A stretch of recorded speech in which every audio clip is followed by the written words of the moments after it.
Welcome to Season 3 of the Craft Beer Connoisseurs Podcast. I'm Chris.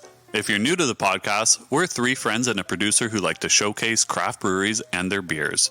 Also, we like to end every episode with a short conversation on a variety of different topics. If you're not new to the podcast, well, you know what to expect. The three connoisseurs haven't changed, and the producers are always a wild card. Whether you're new or returning, please feel free to listen to all of our previous content. And remember, follow us on Instagram at Craft Beer Cons, send us a friend request on Untapped, or subscribe on YouTube at Craft Beer Connoisseurs. Also, drop a comment, like, and subscribe on Apple Podcasts, Google Podcasts, Spotify, or wherever you listen to your podcasts. Now for today's episode. Welcome to the Craft Beer Connoisseurs. I'm Chris. I'm Brett. And I'm Tyler, and along with us today is producer Brock. You can walk, you can talk, and we got producer Brock. But he couldn't get into Brock. Oof. Ooh. He went to Western. It's way better.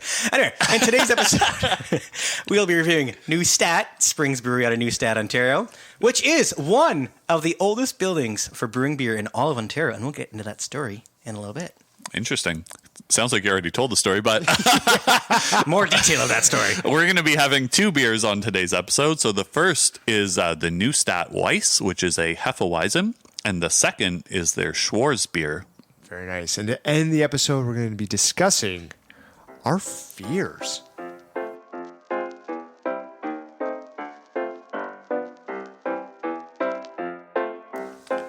So Neustadt Springs is located at 456 Jacob Street in Neustadt, Ontario, which is a village located in the beautiful Grey County. So Neustadt Springs opened in 1997, but the building that it's in had their beer made in it since 1859. So that's the story that Brett was touching on. That right there's an old stat. Yeah, not wrong. Oh, man. Well played. Well played. Thank you. So the history of the brewery began way back in the year 1857 when Henry Huther, I'm going to say, came from Germany to the town of Neustadt, Ontario. Which would make sense because there is a Neustadt in Germany. Yeah, so gravitating towards the towns with the German names makes sense. So he founded the Crystal Springs Brewery in 1859, which was built over a natural spring. And then in the early 1860s, unfortunately, a fire destroyed much of the wooden structure. But Can we just look at the history on this, right? He founded the brewery in 1859. Yeah. And then in the early 1860s, it sounds very floral, but that could literally be like 2 years later. 1 year later, like yeah. A year later, a fire destroyed everything. yeah. Oh. Much of it. Not everything. Much of it. But luckily, he was on a natural spring, so easy to get water. Yeah, I mean, I don't know what the the pumping situation was back in the 1860s, but you never know. It was Henry just bucketing. Yeah, pretty well. So Henry brought over 40 stonemasons from Germany to rebuild the brewery. So I guess he had some friends over in Germany, called them over. Yep. Not just sure. Send a quick Snapchat. Yeah, I was gonna say not sure what the communication method was. I guess letter. WhatsApp. So local field stone was brought in by farmers in exchange for beer. There you go. So then by 1869, it was ready to begin brewing again. So again, early 1860s, it had the fire, so maybe took up to 9 years to rebuild it. Yes, it could have. I was not around then, so. Probably took him about 9 years to come across from Germany to help. Yeah, no kidding. All right. So for 57 years, the brewery continued serving local needs. Villagers skimmed yeast from the vats for their baking, and malt residue was used by farmers to feed their cattle. This spirit of sustainability lives on today as their used malt is reused by local farmers to feed the cattle. So over the years, the building was not only used to brew beer, but also continued as a 10-bedroom hotel, as well as a stable and hayloft. Wow. Yes. Multi-purpose, so Yeah. to say. The small stone building to the north of the brewery was originally a customs and excise office, where the officer would check the barrels of beer going out full and coming in empty to calculate taxes due. The brewery closed its doors in 1916 due to the decline of the local population and also the beginning of the prohibition in Canada. Yeah, that'll cause you to stop brewing beer. Yeah, less people and also prohibition. Yes. Two things that's not going to help. Since then, the building has had a variety of other uses, including the old Neustadt Creamery, an egg grading station, the Neustadt Town Hall, a farmer's market, and even a dance hall. Wow, it's done everything. Versatility. Yes. Right? It's done everything. But now, in July of 2021, Neustadt was sold to Mike and Anita Weber, or it could be Weber. And today, they take advantage of the pure water by pairing it with the most pristine ingredients, including the finest malts, hops, and yeast that create an incomparable flavor that makes you keep coming back for another pint. Oh, we'll see about that in a little bit. Oh, you're darn tootin' we will. Well, unfortunately, we're only going to be able to have 2 on the episode today. Yes. Now, a beer is only as good as its creator. And today, Marvin Dick is the head brewmaster. Are you hitting on Marvin? What? Yeah, I mean, a beer's Giving only him as some good as its compliments? creator. Like, you hitting on Marvin? I guess we'll see. So he spent 18 years at Wellington Brewery. And then Marvin also has a master's in science, a bachelor's in food science, and a minor in history. That's a lot of education. Yeah. And also, his beard. If you've seen some pictures. You Yeah. are hitting on Marvin. Quality beard on Quality Marvin. beard. Yeah. Quality beard. Yes, All right. indeed. Well, I think that food science bachelor's degree definitely would come in handy when brewing beer. I would hope Yeah. so. So the brewery itself looks straight out of what you would see in Germany, made with all brick or stone, I guess we've found out, which makes sense because we now know it was rebuilt by German stonemasons. So it makes sense that it would look like it's from Germany. There you go. Yeah. So on Untapped, there's 47 beers created with an average of 3.47 out of 5 with around 19,000 check-ins. Now we'll get into the beers in which we've had. Let's start. You know what? Let's change this up because I'm talking and I can do whatever the heck I want. So I'm gonna go first, and Well, I figured you would start with yourself. yeah, we'll work our way backwards. You know, I Yeah, think that's all right. good. So I have had one, which that was the sauerkraut. You might see a little bit of a trend through this. It definitely was not a beer with sauerkraut in it. I was going to say, I hope it was not. It wasn't. Okay, I thought you were going to say more to that. You just cut it off there, yeah. Well, that was my so hope. The Yeah. sauerkraut had a 3.75 for myself. Chris, what do you got? I've had one. It's the 10W30, Now, did that have 10W30 in it, oil? like DW30. No. No. It did look like the can of DW30, though. There you go. That's good labeling, though. Yeah, it is That's good labeling. yes. I gave it a 2.75. Okay. Producer and myself, we're tied at 6. Well, 6 out of 47 is not bad. No. Right? Producer Brock, his highest rated is the sauerkraut at a 4. My highest rated, as we mentioned with the 10W30, I rated that a 3.75. So we had a little bit of discrepancy on that, Chris.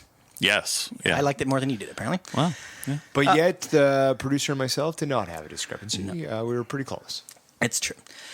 So have any of us been there before? no, I have not been there. But there might be some irony here. Yeah, there's actually... I don't know how, but there's some irony. It's just funny because who could have thought that out of anybody that I know that's been to the brewery, my brother's been there? My brother doesn't even drink beer that much. And One he's of been to the our actual top brewery. listeners, though, right? Yeah, very, very good listener. So I guess that's the irony is that he doesn't drink beer. Yes, but he's been there. And he actually picked up me a 6-pack for Christmas. That was very nice. Aww. Hence you having 6 beers. Yes. Actually, I had a couple more before that. But, Yeah, I had so many more beers. and I feel bad because I didn't get you anything. So I guess I owe you a 6-pack of apple juice sometime. Nice. Allen's?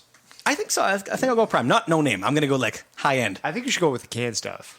So get some craft apple juice. Yeah, definitely some like really, really fancy apple juice. And producer Brock's dad's also been through there once. So that was good. Oh, there you go. Yeah. So none of us have been, but we have relatives who have. Go us. I don't believe Look at us go. I don't believe I've had any relatives who have been to the brewery. Fair enough. So the 10W30 and the I, which is a Scottish Pale Ale, is available in select LCBOs.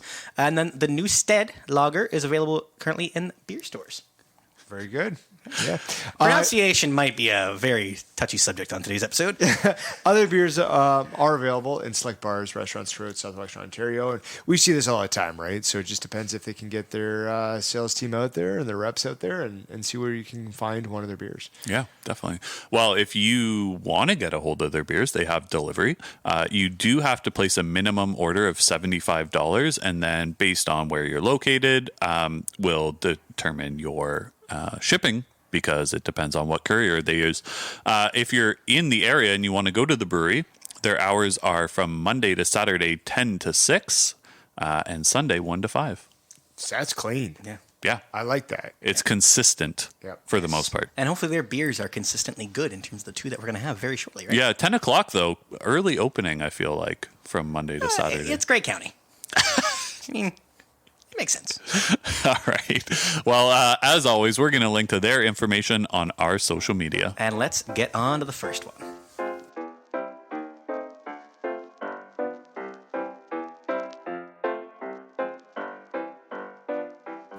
All right, here we are, about to try our first beer on We are today's here. episode. It's true. Good transition. Yes. Thank we're you. not the craft dinner connoisseurs or the craft beer connoisseurs. That's why we're trying beer. A subtle change for you. Yes. I was hoping the listeners would notice. So, first of all, big thank you to Marvin Huge thank from you. Neustadt. Thank you. Yeah, thank you, Thank you to Marvin. for sending the beers that we're going to be having on today's episode. And also, thanks for having an IPA to clear your mind, because little insight as we were, going back and forth with Marvin, he mistook us for another podcast that they're working with in Ireland. So, London, Ontario. Definitely easier to send beer to than Ireland. Yeah, and not direct competition, but if they wanted to go head to head, do a crossover episode, we could give them Brett, take on one of theirs. I'll gladly take a free trip to Ireland. No, No one said it was free. No, it'd just be online, but you could go on their podcast and we'll take one of theirs to come on ours. Yes. Yeah, They'd have to give us their worst host, I feel too. as though it's like a St. Patty's Day should be like a producer special. Be a great idea. Yeah, we should there you reach out go. to them. Maybe we should find out. Yeah. Find out the name of we'll that. find out which Yeah. podcast it is, and Crossover episode. yeah, there you go. Some would call that a collaboration. Well, kind of. So the first beer we're going to be having today is the Neustadt Weiss. Comes in at 5.1% ABV with unlisted IBUs, and of course, it's a Hefeweizen. Right. And Weiss not have this beer. So this Weiss is not? This is a traditional German Weiss beer with a dominant wheat malt base and subtle hop notes throughout. So that's what we're going to be kind of looking for with this. The bulk of the taste and aroma comes from the unique Weizen yeast, which imparts spice, clove, and banana flavors. Leaving this beer unfiltered allows kind of all these flavors to come out while you're taking your sips. Yeah.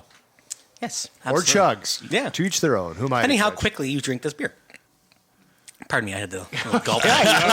You're- I'm not even drinking it. I just had a little gulp. So that was Ireland, right? Ireland.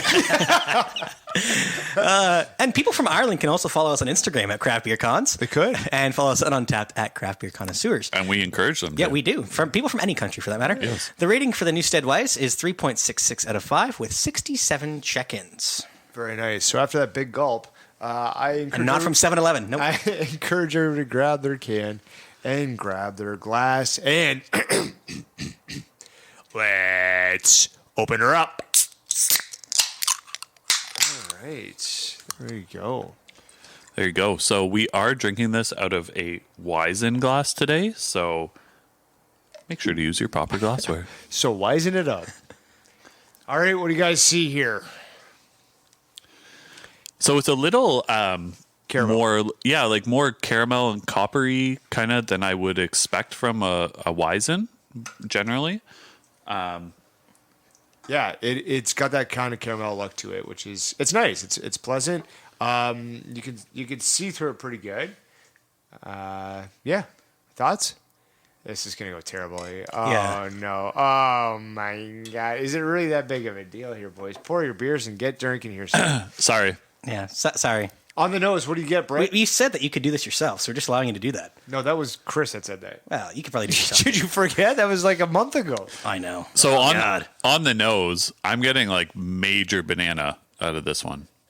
Yeah, like the marshmallow bananas. Yes, the Hardcore. soft That candies. wonderful artificial banana. Artificial banana. And yeah. also, what was it? It was like the hard banana candies. Like they were runts, but they weren't runts. You know the ones I'm talking about? Yeah, like I do know what you're talking about. Yes. Yes. Yeah, I get a little bit of clove, lots of banana. I feel as though it's going to be a good beer because I like Hefeweizens. Okay, why are you looking at me like you're trying to sell it? Just you trying to like sell you it. like them? Yeah. You're like I do, right? I swear- like Hefeweizens. Can somebody tell me if I like this? Producer Brock, big fan. big fan of Hefeweizens. I'm gonna see if he's gonna like it. I don't know. glad- He's getting his nose right in there. He's gonna smell all that banana. He's like, I wish the opening of this Weizen glass was bigger so I could Like stick if my he nose were a deeper. dog right now, he would just stick and just lick it with the tongue. Drink it like a dog would drink water. That's what he would do. Yeah, as opposed to licking you with lick with the tongue. All right. Okay. Well, why don't we use our tongues and taste this beer? Yeah, I'm not going to lick it. No, don't lick it, but I mean, he could. I'm not It'd going make to. for a great video. Well, I'm going to take a You, sip. you two lads start drinking, and I'll talk about this a little bit more. So yeah, the color is nice. It is nice to kind of see through it too. And the glassware that we have with it is, I feel like, because we drink Hefeweizens out of this kind of glassware all the time. Yep. This is a good glass. Like, I enjoy the Hefeweizen glass. I do you like feel this you glass. Yeah, the glass, You yes. have control over your beer. Yes. And again, it lends itself, because the curvature of the glass, you can kind of warm up that beer with your hand, because a lot of that beer, half of it is sitting, in your hand essentially. So Yes. there's going to be a little bit more of the warming up of this beer as we go along, which might develop some of those flavors as we go. The one thing I will say from this beer is that you can definitely taste how clean it is from that pure spring water that you're getting, right? So elegant. Yeah. Okay, I'm going to just start drinking. Sorry. Yeah. No, yeah, you haven't had a sip yet. But yes, I agree. It definitely, you can taste the cleanliness of it for sure. And we know water makes a huge difference in the beer that you brew. And if you have really clean water, that's going to make a really clean beer. And especially when it's very, very locally sourced water compared. Yeah. Right? It's good to have. And so I guess on the taste, the banana is there, of course. The clove is coming through. It's exactly what I would expect from a Hefeweizen. Yep. The banana's not as much as I thought it would be based on the nose. Yeah, you're getting more clove in terms of the actual taste, I would say. Absolutely. Tyler, your thoughts? Yeah, I think it's got a pretty fast finish too. Like It cleans itself out really quick. So there's not a whole lot of lingering, which is some Hefeweizens I do find that, like, you're going to get a lingering taste, right? Like whether it's the banana sticks behind or the bubble gum or the clove, and it just sticks. It just sticks there. This one it fires through pretty quick, which to me makes it a little bit more tolerable, right? Oh, yeah. This would definitely be I would say, crushable on a hot summer day. Oh, kind of big beer. time. Yeah. One that you could get not just one, but 2, 3 of, indeed. Yeah, this is, and Weizens generally are like that, right? Easy drinking, ones that you could, put down relatively quickly. So yeah, I definitely agree with that. If this was, not January and it was warm, then yeah, we could definitely put this down real quick. There's something about this too that is like there's like a little bit of an aftertaste that as I sit here between sips, and I just can't put my finger on it. And I don't know if it's, I don't know, like a biscotti kind of, like a biscuity kind of flavor to it. I don't know if you guys are picking up on that too. But it sits there a little bit. Like it cleans, it finishes itself out, but then as it comes back around, I just feel like it's kind of, there's something else. Yeah. And I will correct you, Chris. You obviously do not know what month it is. It's February now, just as an FYI. Right. Sorry. You said January? Yeah, you said January. Yeah, I I said didn't even January. pick up on Yeah, it. see? Hey, guess what? I picked up on one thing.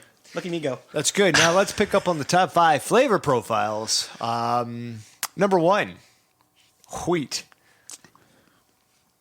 Not number 1 for me, No. personally. I mean, it's a wheat beer, so it sounds silly to say that it's not, but yeah, like, I don't know. I'm not getting necessarily a flavor of wheat. And that might be coming where I'm kind of coming from, whether it's a bread or a biscuity kind of aspect of it. And I know the malts aren't going to kind of like lead to that, so I don't know why that's what I'm picking up. But that's what I'm But picking would up. you say that that's number 1 though? Or? Oh, absolutely not. No, Yeah, yeah. I'm just trying to validate my previous comment. Yeah. That's what Yep. I'm doing. Totally. Number 2 is clove. Yes. That would be 1 for me. That would be number 1 for me also. Okay, and number 3 is yeasty. Is that pretty high up there for you, Brett? Oh, goodness. It's in your top 5? No, it is not, actually. No? It is not. I'd go probably clean would be kind of in that number 2, number 3 category. So you would think that clean is over yeasty. Yes, I would. Okay, Yeah. Chris? Yeah, I'm not getting a overly yeasty flavor. More clean? Yes. Okay, good. All right. You're like a bunch of elementary school students out here.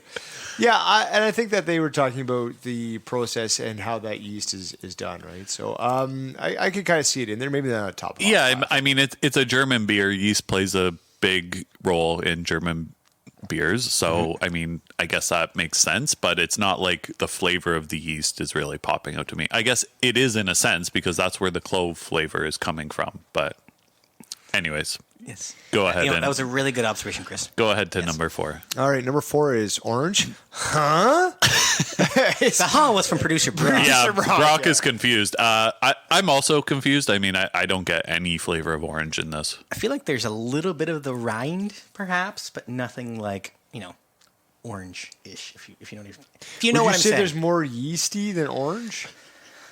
No comment on Okay. that. You're trying to set me up for a lot of failure, and I'm trying not to. Oh, that's good. Don't take the bait.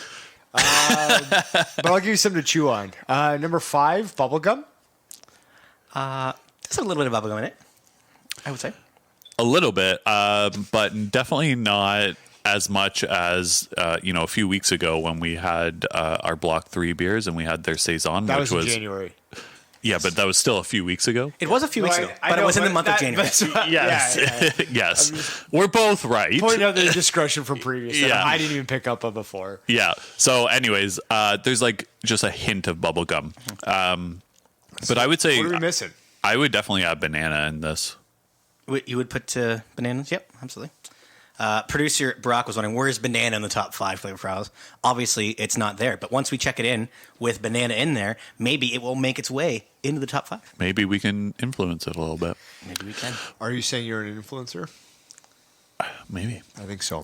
Well, Not on Instagram, though. You're definitely not an influencer there. definitely not. So, speaking of people on Untapped, what?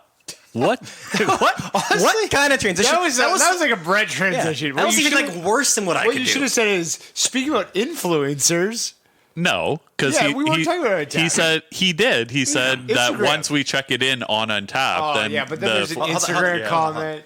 Take 2. Okay, here we go. We got this. Chris, try this again. all right. Speaking of influencers, who has influenced our episode with their comments on Untapped? Still choppy, but we'll take it, baby. That was better, yeah. All right, so the first one we got is Jason J. The handle is Admiral Payne, Aine. I don't know, you could throw a Y in there. You could take out the E. There's a lot of different ways to do Payne. I would say maybe it's Jason's last name, but it's Jason J, so definitely not. Yeah. The J was silent. On January 4th, that month that you were talking about before, Chris. Right. 2023. I'm glad that is noted.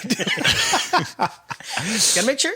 Very floral and gets a bit cloving. Cloying. You think it's cloying? Yeah. At the end, 3.75 out of 5. I didn't know if that was a mistype by producer it was Brock not. or not, because we've been down this road where producers have Yeah. set us up for absolute disaster. Yeah. So it gets a bit cloying at the end. 3.75 out of 5 is the first one. Yes. I Next, don't know what cloying means. Look it up. Next review comes from Trevor B, and his handle is knee injury. That's a pretty good handle.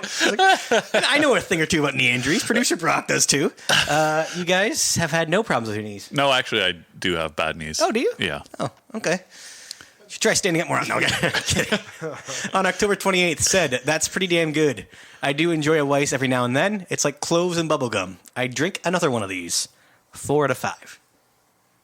Awesome. Yeah, so the cloying aspect of it from the previous comment would lead to more like distasteful because of sweetness, or disgusting. And I think those are distasteful and disgusting are very strong words and wouldn't warrant a 3.75. So I think it's a little bit out of context on that. So Jason with some very good vocabulary. But again, a 3.75 for Right, it doesn't disgusting match. or distasteful. I don't know. I mean, he might be in the Brett system of rating. I'm right? thinking he went. Yeah, that's I'm true. thinking Jason went to like Western and not like a Brock. Yeah. Right? That's what I'm thinking. Right, for his vocabulary. You walk, yeah. you talk, but you get rate. All right. So for our ratings, I think this is kind of middle of the road for me. So I'm going to give it a 3.5. I'm going to give it 3.5. Yeah, you were a little unsure there, right? I was, and Yeah. and I could have went both sides of that border. If he had that premium, could have been a 3-4. or a 3-6. Could have been. Could have been. We'll never know. So I'm going to agree with you, Tyler. I'm going to give it a 3.5. There's nothing necessarily wrong with this beer. It's just, I think it's done well. It's just nothing spectacular. Yeah, I totally agree. 3.5. I think it's one of those ones that you can definitely have as a one in your fridge that you know exactly if you want a Hefeweizen that day, pick this one up. Right? Producer Brock, a little bit lower, 3.25. Okay. All right. So that gives us an overall score of 3.43. Tyler, I totally took your line, but you know, I'll that's add what it a is. 7.5 on the end of that one. 3.475. Look You at know Tyler, what? always coming at the end. Yeah, okay.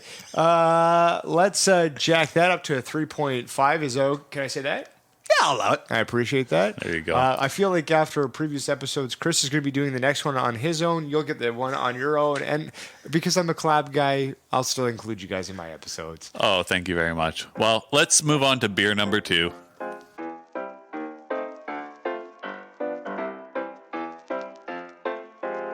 All right, and we're back.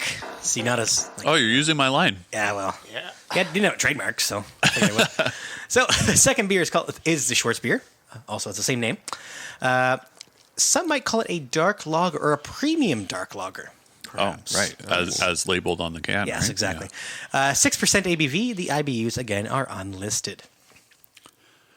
Excellent.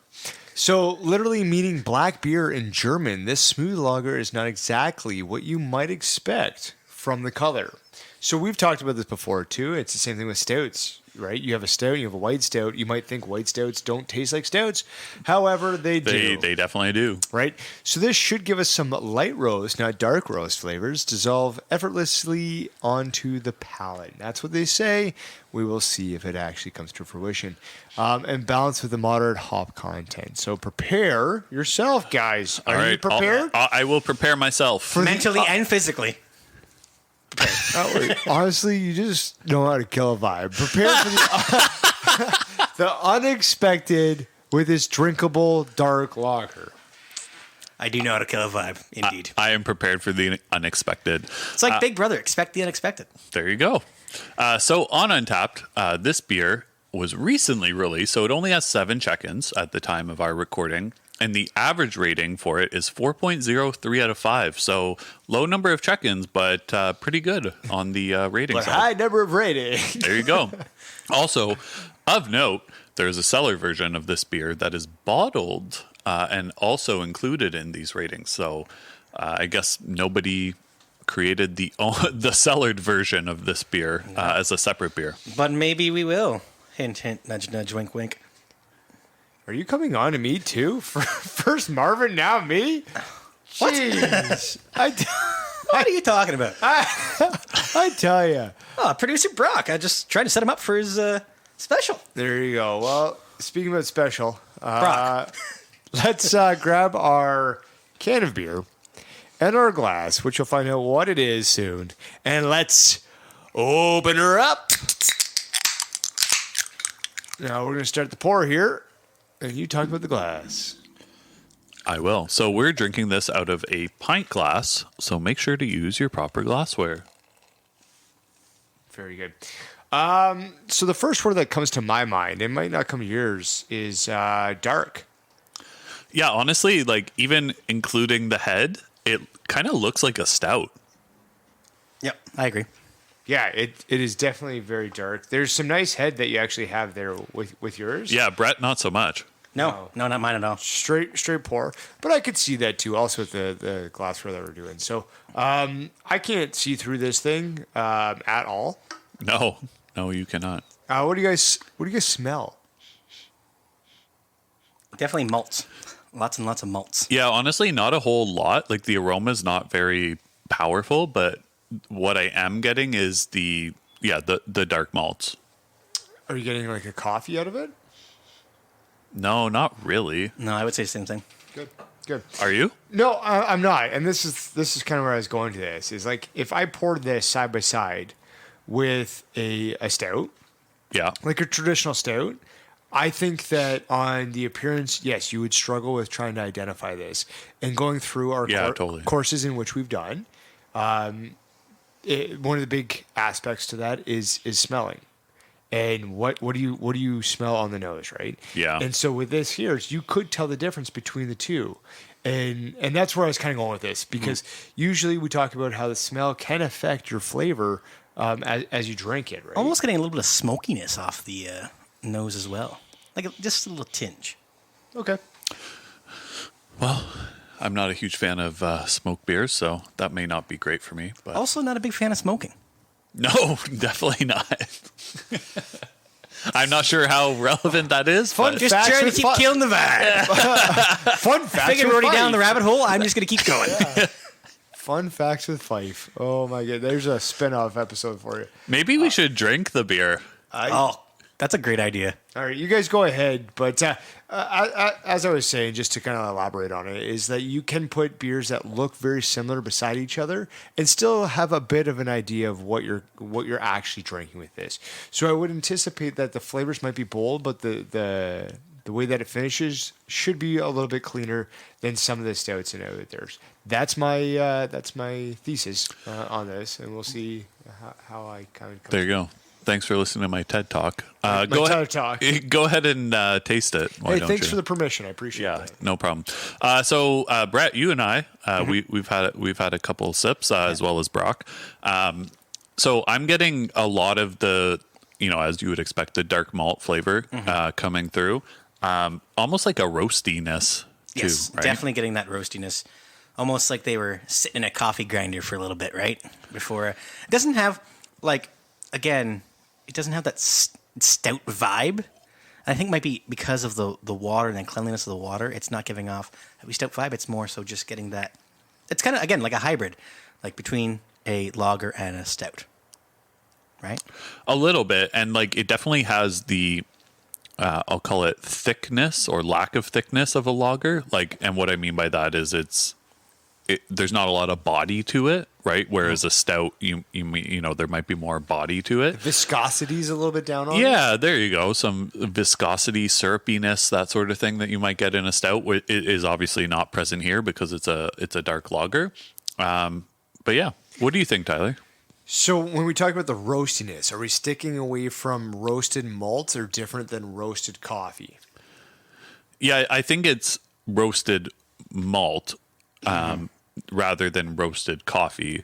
Because I think roasty or roasted, if you will kind of describe the type of flavor, not the actual flavor, if that makes sense. It does, and that's why I wanted you to kind of walk us down that path. Is that there is a bit of a difference. And we've tried malts before, and we've tried some roasted malts, and I think this does a pretty good job of it because it doesn't push itself into that standard stout porter kind of esque direction.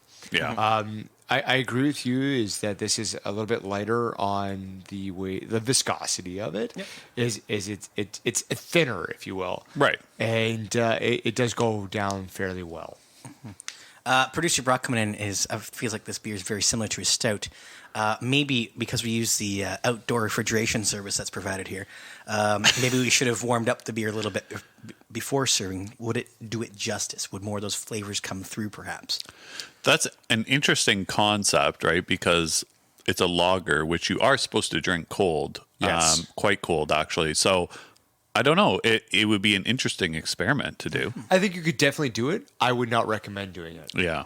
And because of that, right? Like, I would have it as a lager because that's what it is saying it is supposed to do. So Right. when we're rating this, I'm rating it as a dark lager, and I want to have it as a cold dark lager, not something that's sitting at like that 4, 6, 7 kind of degree kind of area, right? Yeah, Like and that. again, with it being 6%. Yeah. Kind of, yeah. Yeah. Absolutely. Let's get into the top 5 flavor profiles, Brett.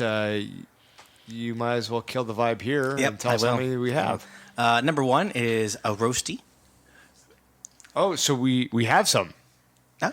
Yeah, No, yeah. this has been populated by Brock. Yeah. Sorry. Brock actually did something. Okay. right? I like literally threw you a bone, and you're like, you know what? I'm not going to eat that. I'm gonna chew on this. I'm gonna go venture over here. Well, So we know that there wasn't a whole lot of check-ins. You know me, venture off the beaten path. yeah, Yes. you're consistent with killing the vibe. Yeah, there's not a lot of check-ins, and No. with that, 7, I believe we said. Up to 8, actually. Just checked. Just came in like 2 minutes ago. hot off the press, which means that the flavor profiles are unlisted at this time. So we're going to be creating our own, which Brett, you so eloquently went ahead and said what producer Brock has put down. So what's We're in the the first one? surprise. I believe it's roasty. Okay, Can you guys confirm? Yes. I would I would agree with Roasty being up there for sure. Yes, me too. Okay. Number 2 from Brock. Again, clean. Yeah, I mean, it's clean, right? Like, that's kind of what we're getting at with kind of what I was getting at with the lower viscosity type Would you stuff. put it in a 2-spot though? Probably not. No. I would agree with that. And again, we figured these beers are going to be very clean. Again, using the pure spring water. water, Right? And you keep on just hitting that spring water. Right? Love me some good natural spring water. Number 3, dark. Yeah, and so this again goes hand in hand with Roasty. I feel like it is obviously a dark flavored beer. Yeah. I can taste the darkness of said beer, but again, it's the roasty aspect of it. But I could see where producer Brock's going with this. Number 4, refreshing. Yeah, it does have a refreshingness to it because it is a lager. I think a little bit surprising maybe that when you look at it that you wouldn't necessarily think it would be refreshing, but it does. I think it does come off as refreshing. Yeah, I think it's a refreshing beer. Yeah, I think that this beer we kind of talking about having in different seasons is this kind of spans any kind of season. I feel like you could just have it like late at night and with a nice meal and get a little bit more flavor from a traditional lager than a traditional lager. Yeah, like I don't think it would be weird to have this beer in the summer. Correct. And producer Brock would like to have this beer by the fireplace during a winter storm, painting a picture, perhaps. I'm thinking what he's wanting to paint is my face out of our craft beer connoisseurs logo and painting his face into it. I could see him just like a bare rug, fireplace on, 3/4 nude, Antlers on the wall. antlers on the wall, just sitting there. In a wooden cabin. Yeah. It wouldn't count. The canvas is out. He's got his nice oil paints just ready to go. I didn't really know that Brock was a painter, but Yeah, Brock paints. Yeah. Did you not know that? no. Yeah, Brock paints. I've yeah. never seen any of his work. Yeah. Yeah, he actually during COVID, that was one of the things that Brock did was go ahead and watch a lot of the Bob Ross stuff and start painting some of those. So I know that Do he you go to paint nights? Yes. Yeah. Oh yeah, he runs some of them. He loves them. He runs a couple of them. Yeah. Oh, he runs them. Yeah, we've heard he doesn't have much downtime, but when he does, he paints some pictures. Yeah. Thick pastels, and then oil is basically where he's at with that. So Oh, okay, no watercolors. no. Well, you thought not Brock. He actually paints like birthday cards and whatnot. I used one. Oh, really? Great. Yeah. Okay. Oh, that's cute. All right. Well, That's a whole other producer special that we'll get into eventually. And number 5 was, Number 5 was full. and if we know anything about Brock, full of himself. Okay, Especially, yeah. yeah, I think this beer does have a lot of different flavors, kind of coming through with it. It's consistent, but I can see where the fullness comes from. yeah, I wouldn't really have anything to add to it. Like, honestly, there's not a ton of flavors that come through in this beer. Fair enough. Yeah. So there's some thoughts and ratings from Untapped users. And Tyler, you have the first review. I do. The first one is from Randy B. Randy, 1962, Randy. which is, I think actually is producer Brock's dad's was also born in 1962. So this could be producer This is Brock's burner dad. account. I like to see it. Oh, there This you could go. be on January 1st. Very Jan 1. You know, let's start the new year off hot. Is that of 2023? We've discussed this. the new- Yeah, it is. New yeah. release. Very, Very nice beer, nice flavor. Definitely by, again, 4 to 5. Randy's average rating out of almost 1,000 check-ins, 2.98. So that this speaks is- heavy for this beer. Significantly higher than Randy's average. So the next one, I guess there were no other ones with actual reviews, yeah. written reviews, just ratings. So we got some. I'll just go over 3. Basically, Eric S. Rated it a 4. Greg L. rated it a 4.25, and Ryan H. rated it a 4.5. So those were the three other individuals who had this beer in a can, not the cellared version. What are you going to give it, Chris? Well, what am I going to give it? I'm going to give it a 3.5. Seems like we got a theme going on throughout this episode. Yeah, I feel I'm like also it. going to give this a 3.5. Tyler, are you going to break it or make it? Or both. Shake it or take it. Bake it. I'm going to give it a 3.5 as well. Oh. Very clean beer. And producer Brock is going to give it a 3.0. Chris, you should know the math on this one. I believe that's going to give us a 3.375. Said with the utmost confidence. Which we are going to round up Yeah, up. to We have 3.5. three 3.35s. I think we're rounding up. Pretty sure we are. And that concludes the review of Neustadt and the beers that were provided for today's episode. Excellent. Up next, we're going to be discussing empty kegs. No, we're going to be discussing our fears. We'll be right back.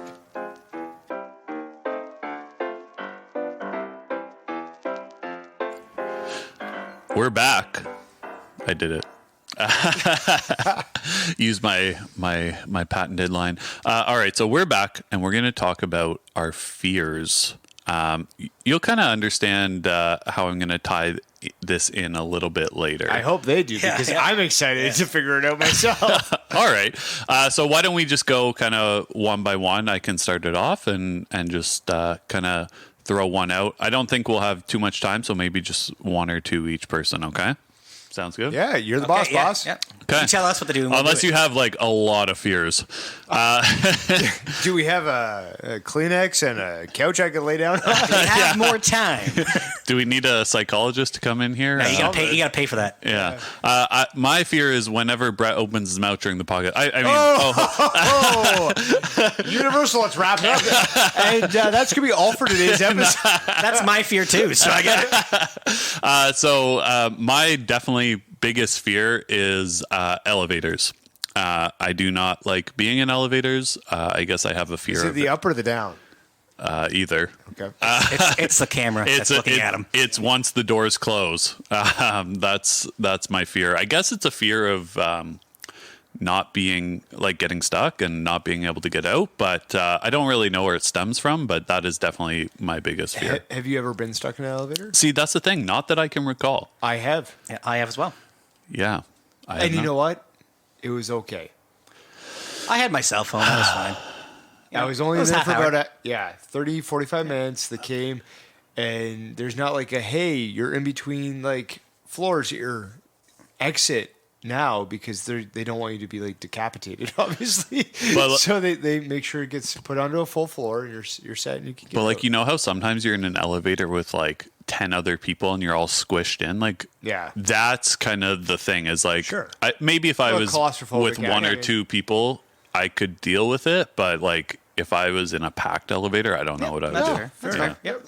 I agree. Anything else? Or Thank you for that's just your sharing. Major one. Thank you for sharing. That's my major one. But then, You wanna come back? Yeah, we'll just go one by one. My biggest fear would be a fear of not having my feet on the ground.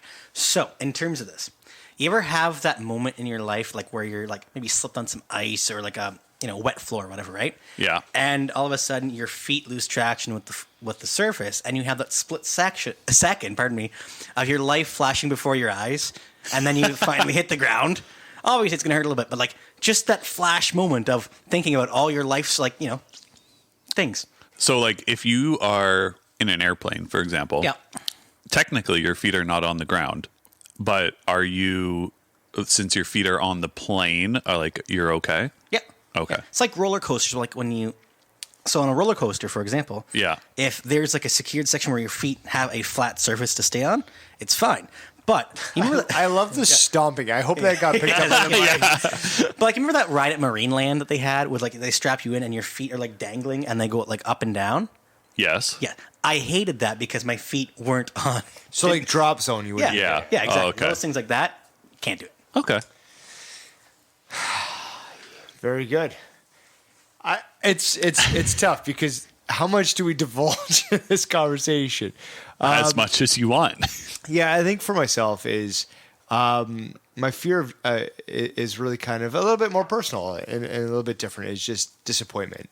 And I don't need to go into it, but there's certain people in my life that like I don't want to disappoint, and I feel like through life there's a big journey of who you were and who you are and where you're going. And I don't want to get too into it because it's it's a craft beer podcast and we don't need to be too much down the rabbit hole. But there's certain people in my life that I don't want to disappoint because they're important to me and I hope to be important to them, and I would do almost anything to make sure that I don't disappoint those people. And it's something I struggle with all the time is just the over encompassing feeling of disappointment, whether it's disappointing myself or disappointing those individuals. So that's mine. Nice. Yeah. Well, Brock says he is not a huge fan of heights. So fear of heights. I get that. Yeah, can confirm Brock does not have his working at heights training. Well, that's good because he'd be afraid to get it. So my second fear, which I'll kind of tie in, with the water kind of aspect of fresh Neustadt spring water. So I don't necessarily have a fear of water, but it's like being out in the open water. So for example, like kayaking in the middle of a lake or like canoeing in the middle of a lake, like that is very scary to me. So scuba diving? Well, I've never done that, but I would snorkeling. Presume I would not have a good time with that. It's more like, let's say you were kayaking or canoeing in the middle of a lake and you fell out of the boat and you were just like in the middle of a lake. But that's a cruise the ship fear. is okay because you've been on a cruise before. I have. And that's okay? I'm just curious. But you also know that there's emergency service personnel that are like right there with you on a cruise. Yeah, I'm just curious. It that's definitely scary. Like if you were to fall out and be in the middle of the ocean, like that would be even worse. Yeah. I just kind of have you heard of Titanic? I don't know. It might not be well. It's a movie. It takes a long time. Funny story. Flip that 2 sides on VHS. When I did go on my cruise, we stayed at a hotel in Fort Lauderdale the night before we went on our cruise, and on one of the TV channels they were playing Titanic. Oh, yeah, no, that's devastating. That's my second greatest fear, I guess. Honestly, I actually have the same fear. I've been on kayaks in the middle of a lake. Not my thing. I don't mind it. My biggest probably freak out or a panic attack, if you will, was when I was in Turks and Caicos.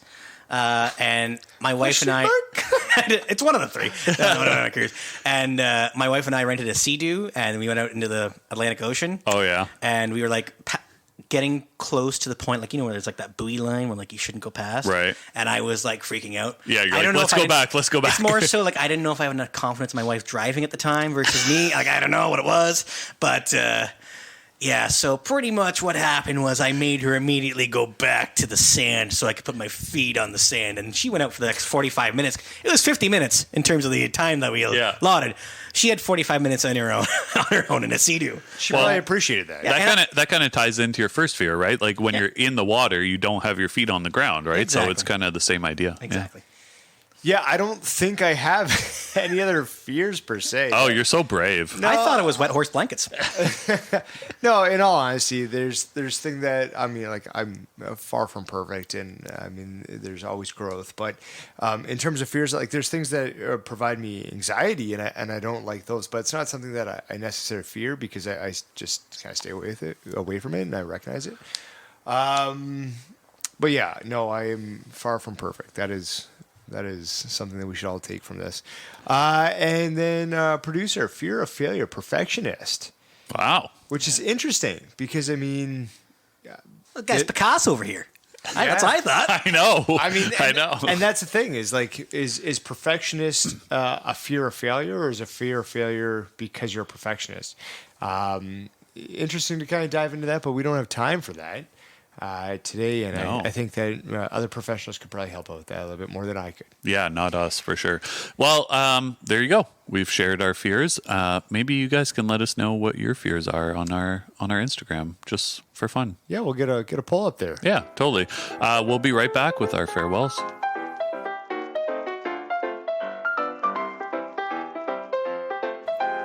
All right. Maybe we'll start that up. Yeah, that's like your new thing, eh? Yeah, maybe. I don't know. We'll see. Fair enough. Okay, before we say our farewell, I just want to say thank you to all you guys for sharing all your fears, because that is a vulnerability, and I think that it's really important that we share that kind of stuff, and we support each other in those vulnerabilities. So I sincerely appreciate everybody for sharing those. That includes you, Brock. Okay, don't say anything back. That's fine. So that's going to be it for today's episode. Thanks again for listening. Keep on listening every other Thursday as the Craft Beer Connoisseurs release a new episode, and on our off Thursdays for a producer special. And make sure to tell your friends, family, and a lifeguard, because Chris and I aren't big fans of water. So from all of us and producer Brock, I'm Tyler. I'm Brett. And I'm Chris, and together we're the Craft Beer Connoisseurs.